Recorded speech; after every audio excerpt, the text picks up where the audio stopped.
Bonjour William, bonjour à tous. Prise de court hier, la presse se rattrape aujourd'hui. Manchester est à la une de nombre de journaux et l'évocation est d'autant plus bouleversante qu'elle s'attarde sur le destin d'enfants fauchés dans la fleur de l'innocence. D'articles en reportage, de photos en témoignages, ce ne sont que bribes de biographies. Ici, il est question de collecte en ligne pour financer des funérailles, là, d'une cellule psychologique mise en place auprès des camarades de classe, comme l'impression d'être embarqué dans une épouvantable routine. Comme souvent, la une de Libération, plutôt décalée, se distingue. Elle dit sans trop montrer, elle montre sans trop dire, elle mêle l'amour et le deuil, et elle donne de l'écho aux mots employés par Arnaud de Lagrange, qui, dans le Figaro, signe l'édito. Sur la carte de l'Europe meurtrie, le nom d'une nouvelle ville en lettres rouges s'est inscrit Manchester, cité d'Angleterre frappée à son tour par le délire assassin des islamistes.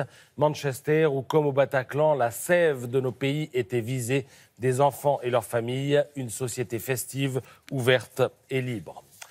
Après le temps de l'émotion vient souvent celui de l'explication. Alors elle est parfois hasardeuse, parfois pertinente. Chacun la reçoit comme il le souhaite, mais elle a le mérite de saupoudrer nos passions de quelques éléments contextuels. C'est ainsi que dans Libération, vous lirez que si Daesh vise des enfants, c'est pour créer un effroi maximal au moment où son territoire se rétrécit. Et c'est vrai que depuis quelque temps, en Irak comme en Syrie, face à la coalition internationale, Daesh collectionne les roustes. Illustration dans Le Monde avec un bon reportage d'Hélène Salon sur le difficile tri des djihadistes à Mossoul. Chaque jour, des milliers d'hommes fuient la ville et ses combats. Ils sont cueillis à 10 km de là, à ce qu'on appelle le carrefour Akrab, où est installé le centre de vérification des identités du contre-terrorisme. Et là commence la traque. Y a-t-il des membres de Daesh parmi les habitants en fuite? C'est parfois le cas. Quand ils se font prendre, ils ont le visage terrifié et on a un peu de mal à compatir, pour tout dire. On les emmène dans un préfabriqué où, nous dit-on, ils finissent tous par avouer. Alors un jour, sans doute, Daesh sera définitivement défait, mais il en restera l'héritage, les enfants de Daesh, ces gamins qui, pendant 3 ans, ont été endoctrinés et sont aujourd'hui prisonniers de l'armée irakienne ou parqués avec leurs familles dans des camps. Sur cette génération éduquée à la violence islamiste, le mensuel féminin Marie-Claire propose un reportage de Manon Kéroul-Brunel. Les photos, elles, sont signées de Véronique Vigry. Elle nous parle d'enfants psychologiquement traumatisés qui jouent avec des armes comme d'autres font du Lego. Souvent, le père est mort, on leur a dit que c'était un martyr, alors ils en entretiennent le culte.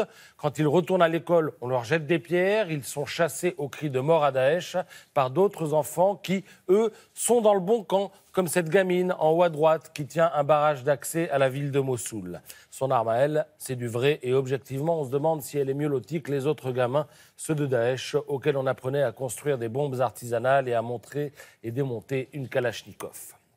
Alors, à lire donc dans Marie-Claire, avant peut-être d'aller faire un tour sur Twitter, vous y tomberez sur Raphaël Antoven qui cite Albert Camus. J'ouvre les guillemets. Toute la question était d'empêcher le plus d'hommes possible de mourir.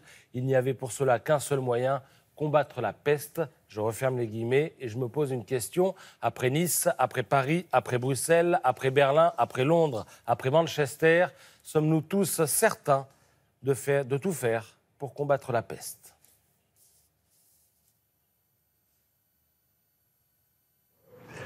Merci beaucoup.